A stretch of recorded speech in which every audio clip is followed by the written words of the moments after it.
प्रिय विद्यार्थियों, महाविद्यालय के YouTube चैनल पर आप सभी का स्वागत है। आज का हमारा टॉपिक है भाषा, जो कि स्नातक द्वितीय वर्ष के पाठ्यक्रम में शामिल है।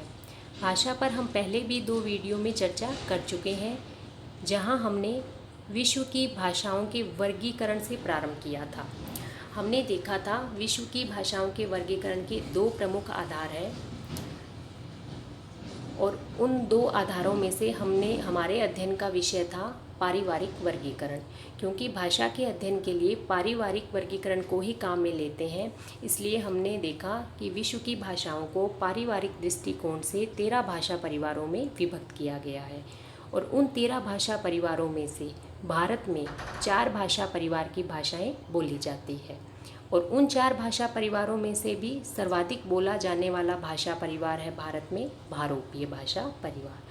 भारोपीय भाषा परिवार के पुनः 2 भेद किए गए थे, सतम और केंतुम। क्योंकि केंतुम यूरोपियन भाषाओं का समूह है और हमारे अध्ययन का विषय नहीं है, उसका हिंदी भाषा परिवार से संबंध नहीं स्थापित होता है, अतः उसको छोड़ते हुए हम सतम वर्ग पर आए थे।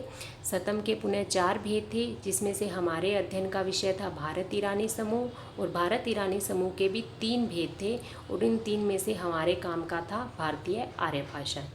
इस प्रकार हम देखते हैं कि विश्व की भाषाओं के वर्गीकरण से प्रारंभ करते हुए हम भारतीय आर्य भाषाओं पर पहुँचे थे। भारतीय आर्य भाषाएं अर्थात उत्तर भारत में बोली जाने वाली भाषाएं आर्य भाषाएं कहलाती हैं। भारतीय आर्य भाषाओं को भी कालक्रम के अनुसार 3 भागों में वर्गीकृत किया गया है: प्राचीन भारतीय आर्य भाषाएं, मध्यकालीन भारतीय आर्य भाषाएं और आधुनिक भारतीय आर्य भाषाएं। 1500 ईसा पूर्व से 500 ईसा पूर्व तक के समय को प्राचीन भारतीय आर्य भाषाओं के नाम से जाना जाता है, जिसके अंतर्गत 2 भाषाएं हैं, वैदिक संस्कृत और लौकिक संस्कृत। उसके पश्चात 500 ईसा पूर्व से 1000 ईस्वी तक का समय मध्यकालीन भारतीय आर्य भाषाओं का है, जिसमें 3 आर्य भाषाएं शामिल हैं: पाली, प्राकृत और अपभ्रंश। और अपभ्रंश के ही विविध रूपों से 1000 ईस्वी के आसपास आधुनिक भारतीय आर्य भाषाओं का जन्म हुआ, या यूँ कहें कि अपभ्रंश के ही विविध रूपों से आधुनिक भारतीय आर्य भाषाएं विकसित हुई। और इन्हीं आधुनिक भारतीय आर्य भाषाओं में से हमारा हिंदी भाषा परिवार बनता है, जिसमें 5 उपभाषाएं और 17 बोलियां समाहित होती हैं। तो इस प्रकार इतना अध्ययन हम हमारे पीछे के वीडियो में भाषा टॉपिक में कर चुके हैं। पहले भी मैंने आपको एक बात कही थी कि ये जो भाषा का टॉपिक है ये बहुत ही महत्वपूर्ण है और थोड़ा कठिन भी लग सकता है। तो जब तक हमें हमारा पीछे का कॉन्सेप्ट क्लियर नहीं होगा तो हमें आगे का अध्ययन समझ नहीं आएगा। अतः सभी स्टूडेंट्स से ये रिक्वेस्ट है कि आपको जो व्हाट्सएप ग्रुप में PDF शेयर की जा रही है, आप उसका अच्छे से अध्ययन करें, और भाषा से संबंधित जो पहले की वीडियो हैं उसमें जो चर्चा की गई है उसे ध्यान से सुनें। उसके पश्चात आप इस वीडियो को देखें तो आपको आसानी से ये भाषा का टॉपिक समझ आ जाएगा। आज हम प्राचीन भारतीय आर्य भाषाओं का अध्ययन करेंगे, जिसमें वैदिक संस्कृत और लौकिक संस्कृत आती है। तो पहले हम लेते हैं वैदिक संस्कृत। वैदिक संस्कृत का समय है 1500 ईसा पूर्व से 1000 ईसा पूर्व तक। वैदिक संस्कृत को प्राचीन संस्कृत या छांदस भी कहा जाता है। इसे छांदस कहा है यास्क और पाणिनि जैसे विद्वानों ने। छांदस का मतलब है छंदों की भाषा, क्योंकि वैदिक संस्कृत का जो साहित्य लिखा गया है तो उस समय गद्य नहीं लिखा जा रहा था। संस्कृत में जो नाटक वगैरह लिखे गए वो लौकिक संस्कृत की बात है। वैदिक संस्कृत में जो भी साहित्य है वो हमें पद्य में मिलता है, छंदों में मिलता है, काव्य में मिलता है, और काव्य और पद्य जो छंदों में रचित है, इसीलिए इसे छांदस भी कहा जाता है। वैदिक संस्कृत के साहित्य की बात करें तो इसके अंतर्गत वैदिक साहित्य लिखा गया है, जिसमें 4 वेद आते हैं: ऋग्वेद, सामवेद, अथर्ववेद और यजुर्वेद। इसके अलावा संहिताएं, ब्राह्मण ग्रंथ, उपनिषद, आरण्यक आदि मिलते हैं। यानी वेदों की जो भी ऋचाएँ हैं, श्लोक हैं, वो सब हमें संस्कृत में रचित मिलते हैं, और ब्राह्मण ग्रंथ, उपनिषद, आरण्यक ये सभी इन्हीं वेदों का विस्तार है। वेदों में जिस विषय वस्तु का विवेचन देखने को मिलता है, उसी विषय वस्तु का विस्तार से विवेचन इन ब्राह्मण ग्रंथ, उपनिषद और आरण्यक में किया गया है। वैदिक संस्कृत में ध्वनियों की संख्या 52 मिलती है, जिसमें 39 व्यंजन व 13 स्वर है। स्वरों को लेकर विद्वानों में मतभेद है, जैसा कि आगे लिखा है। धीरेन्द्र वर्मा, उदय नारायण तिवारी और कपिल द्विवेदी ने स्वरों की संख्या 13 मानी है, जबकि भोलानाथ तिवारी ने स्वरों की संख्या 14 मानी है। कौन कौन से स्वर वैदिक संस्कृत में थे, यहाँ पे लिखे हुए हैं, मूल स्वर भी और संयुक्त स्वर भी। यहाँ देखिए, ये जो ऋ लिखा हुआ है, तो भोलानाथ तिवारी ने जो स्वरों की संख्या 14 मानी है, तो इन्होंने ऋ का भी एक दीर्घ रूप स्वीकार किया है। वैदिक संस्कृत में 3 लिंग और 3 वचन थे, पुल्लिंग, स्त्रीलिंग, नपुंसकलिंग, और इसी प्रकार 3 वचन थे, एक वचन, द्विवचन और बहुवचन। जबकि हम हिंदी की बात करें तो आज हिंदी में 2 ही लिंग और 2 ही वचन हैं। देखिए, जब परीक्षा के दौरान कोई प्रश्न आता है प्रश्न पत्र में, तो प्रश्न का उत्तर अगर हम तुलनात्मक रूप से देते हैं या तर्क के साथ देते हैं तो वह अधिक प्रभावी हो जाता है। जैसे हमसे वैदिक संस्कृत की विशेषताएं पूछी जाए और यदि हमने सीधा सीधा लिख दिया कि 3 लिंग थे, 3 वचन थे, तो यह तथ्य तो बिल्कुल सही है।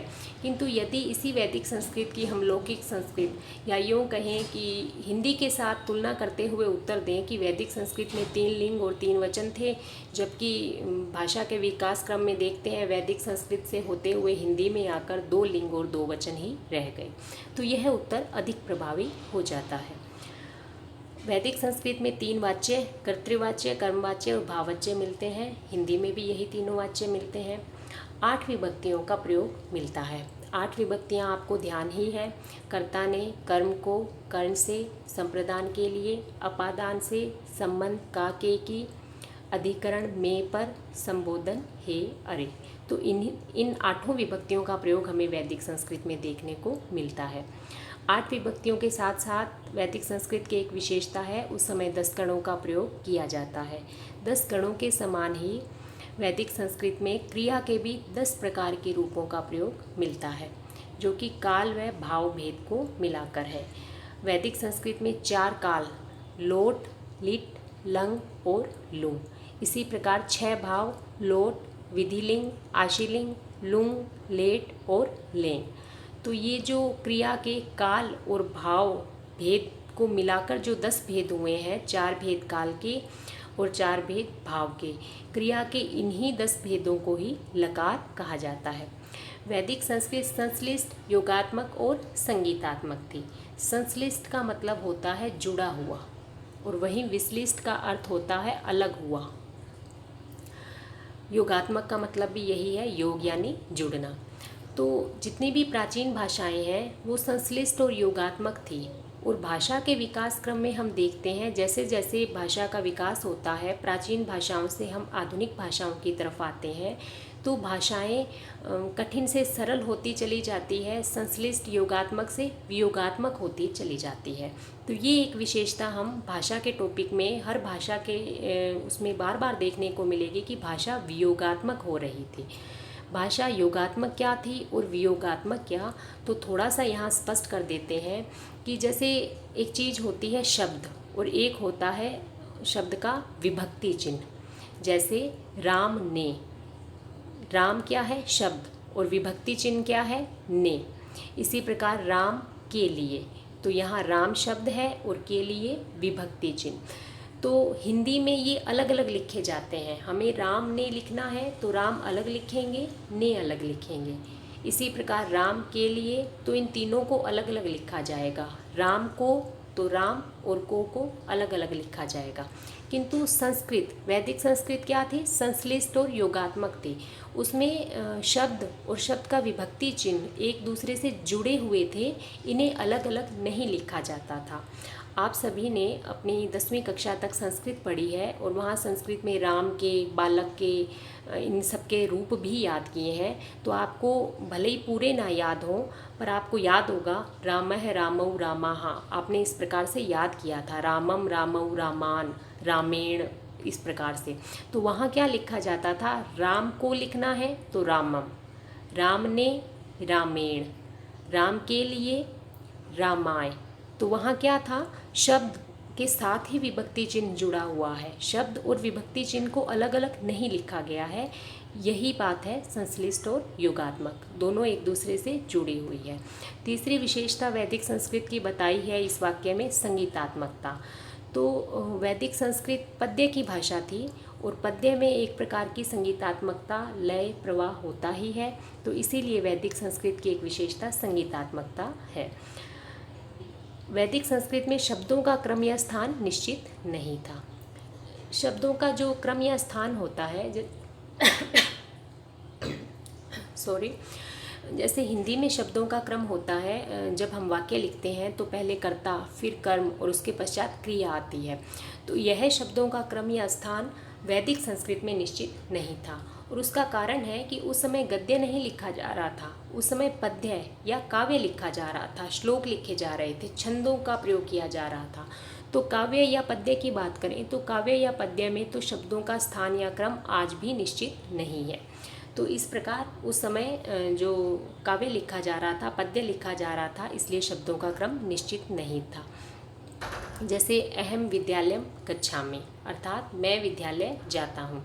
तो हिंदी में तो स्थान निश्चित हो गया है, इसी प्रकार से लिखा जाएगा मैं विद्यालय जाता हूँ। किंतु संस्कृत में अहम विद्यालयम गच्छामि, इन तीनों शब्दों को हम परिवर्तित कर सकते थे। विद्यालयम अहम गच्छामि, गच्छामि विद्यालयम अहम, किसी भी प्रकार से लिखा जा सकता था। वैदिक संस्कृत में केवल 4 ही प्रकार के समास थे, तत्पुरुष, कर्मधारय, द्वंद्व, बहुव्रीहि। और अगर हिंदी की बात करें तो हिंदी में 6 समास हैं, अव्ययी भाव और द्विगु भी समासों में शामिल हो गए थे। वैदिक संस्कृत में प्लुत स्वर भी था, जिसमें दीर्घ से भी ज़्यादा समय लगता था। देखिए स्वर 2 प्रकार तो आपको भी ध्यान है, ह्रस्व और दीर्घ। यानी ह्रस्व का मतलब है जिस स्वर को बोलने में कम समय लगे, और दीर्घ का मतलब है जिस स्वर के उच्चारण में अधिक समय लगे, अधिक वायु का प्रयोग हो। ह्रस्व यानी ए, आ, इ, उ, ऊ। यहाँ हम देखते हैं ए, इ, उ, इसमें क्या है, उच्चारण में हमें कम वायु का प्रयोग हो रहा है, कम प्राणवायु का प्रयोग हो रहा है, बोलने में कम समय लग रहा है, तो ये क्या है, ह्रस्व स्वर है। वहीं आ, ई, उ, ये क्या है, दीर्घ स्वर है, क्योंकि इन्हें बोलने में अधिक समय लग रहा है, अधिक प्राणवायु का उपयोग हो रहा है। तो ऐसा स्वर भी था जिसमें दीर्घ से भी ज़्यादा समय लगता था, उसे प्लुत स्वर कहा जाता था। जैसे आज हम ध्यान की मुद्रा में बैठे हों और उच्चारण करते हैं ओम, तो यहाँ क्या है, हमने इसे और भी दीर्घ से भी अधिक समय लिया है, तो ये क्या है, प्लुत स्वर है। किसी को पुकारने के लिए भी हम लंबा पुकार सकते हैं, वहाँ भी प्लुत स्वर का प्रयोग होता है। ये जो एस बनाए हुए हैं, ये इस प्लुत स्वर का चिन्ह है। अब हम बात करते हैं लौकिक संस्कृत की। लौकिक संस्कृत का समय माना जाता है 1000 ईसा पूर्व से 500 ईसा पूर्व तक। वैदिक संस्कृत में पूर्वी भाषाओं के मेल से लौकिक संस्कृत का जन्म हुआ। देखिए वैदिक संस्कृत कठिन थी और लौकिक संस्कृत अपेक्षाकृत वैदिक संस्कृत की तुलना में क्या थी, सरल थी। ऐसा माना जा सकता है कि लौकिक की वैदिक संस्कृत साहित्य की भाषा थी और लौकिक संस्कृत जन सामान्य द्वारा व्यवहार में, बोलचाल में प्रयुक्त की जाती थी, इसलिए लौकिक संस्कृत कहलाई। हालांकि हमें लौकिक संस्कृत के बोलने के प्रमाण तो नहीं मिलते हैं, हमें लौकिक संस्कृत के भी साहित्यिक प्रमाण ही मिलते हैं। किंतु जैसा कि पहले भी हम बात कर चुके हैं कि अध्ययन किसका किया जा सकता है, लिखित भाषा का, मौखिक भाषा का अध्ययन, क्योंकि मौखिक भाषा के प्रमाण नहीं मिल पाते हैं। तो खैर ये अलग विषय है। हमें ये ध्यान रखना है, वैदिक संस्कृत में पूर्वी भाषाओं के मेल से लौकिक संस्कृत का जन्म हुआ और लौकिक संस्कृत वैदिक संस्कृत की तुलना में सरल थी। रामायण और महाभारत जैसे महान ग्रंथ लौकिक संस्कृत में ही लिखे गए हैं। रामायण जिसके रचयिता वाल्मीकि और महाभारत जिसके रचयिता वेदव्यास, ये हिंदू जीवन के या हमारे भारतवर्ष के जो महान ग्रंथ हैं, इन दोनों ही ग्रंथों की रचना लौकिक संस्कृत में की गई है। भाषा के अर्थ में तो संस्कृत शब्द का प्रथम प्रयोग भी वाल्मीकि का ही माना जाता है। रामायण महाभारत के अतिरिक्त बात करें लौकिक संस्कृत के साहित्य की, तो इसमें कालिदास, माघ, भवभूति और बाण भट्ट जैसे साहित्यकार हुए हैं, जो आज भी अपने यश को बनाए हुए हैं, या आज भी हम उनके ग्रंथों से अच्छी तरीके से परिचित है। कालिदास ने अभिज्ञान, शाकुंतलम, मेघदूत जैसे रचनाएं लिखी। ईसा पूर्व 6वीं शताब्दी में पाणिनि ने अष्टाध्यायी लिखकर इस भाषा का परिष्कार किया। पाणिनि जो एक बहुत ही विद्वान व्यक्ति थे, उन्होंने 8 अध्यायों का एक छोटा सा व्याकरण ग्रंथ लिखकर लौकिक संस्कृत का परिष्कार किया। लौकिक संस्कृत की सबसे बड़ी विशेषता ही पाणिनिकृत नियमबद्धता है, जो उसे वैदिक संस्कृत से अलग करती है।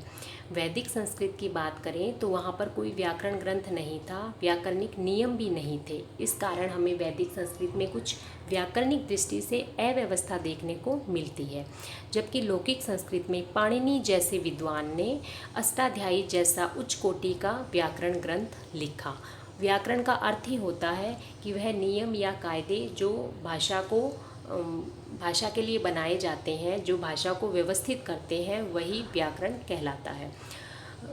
कि व्याकरण के अनुसार ही यह तय होता है कि किसी शब्दों का उच्चारण किस प्रकार से किया जाए, इन शब्दों का या इन वर्णों की वर्तनी किस प्रकार से लिखी जाए, ये सब बातें व्याकरण ही हमें बताता है। तो यह लौकिक संस्कृत की एक बहुत बड़ी विशेषता है। लौकिक संस्कृत में ध्वनियों की संख्या 48 ही रह गई, जैसा कि अभी अभी हमने पढ़ा वैदिक संस्कृत में ध्वनियों की संख्या 52 थी। लौकिक संस्कृत में कौन कौन सी वैदिक ध्वनियों का लोप हो गया, तो देखिए लौकिक संस्कृत में वैदिक ध्वनियाँ ळ, जिह्वा मूल्य, उपध्मानीय तथा स्वर ऋ का लोप हो गया। ळ जो हिंदी में भी प्रयुक्त नहीं होता है, हालांकि राजस्थानी, मारवाड़ी जब हम बोलते हैं तो इसमें ळ का प्रयोग देखने को मिलता है। जैसे आज भी ग्रामीण क्षेत्रों में काला को काड़ा बोला जाता है, या जो एक गाना भी है मारवाड़ी राजस्थानी में, काड़ियों कूद पड़ियों मेले में, तो इसमें काड़ियों में भी ल का प्रयोग नहीं किया गया है, ळ का प्रयोग किया गया है। तो यह वैदिक ध्वनि है जो लौकिक संस्कृत में लुप्त हो चुकी थी। हिंदी में भी इसका प्रयोग नहीं होता है वर्तमान में, हालांकि राजस्थानी या मारवाड़ी में यह आज भी प्रयुक्त की जाती है। अब हम वैदिक संस्कृत व लौकिक संस्कृत में थोड़ा संक्षेप में अंतर देख लेते हैं। वैदिक संस्कृत में जो भी रचनाएं लिखी गई थी वो पूर्ण रूप से धार्मिक थी, जबकि लौकिक संस्कृत में जो साहित्य लिखा गया उसमें लौकिकता का समावेश देखने को मिलता है। वैदिक संस्कृत में वैदिक ध्वनियाँ 52 थी स्वर व व्यंजन को मिला के, वहीं लौकिक संस्कृत में केवल ध्वनियों की संख्या 48 रह गई और 4 वैदिक ध्वनियों का लोप हो गया। वैदिक संस्कृत में हमें लेट लकार का प्रचुर प्रयोग देखने को मिलता है, वहीं लौकिक संस्कृत में हमें लेट लकार का प्रयोग देखने को ही नहीं मिलता है। वैदिक संस्कृत में जहाँ 4 ही समास देखने को मिलते हैं, वहीं लौकिक संस्कृत में हमें 6 समास देखने को मिलते हैं।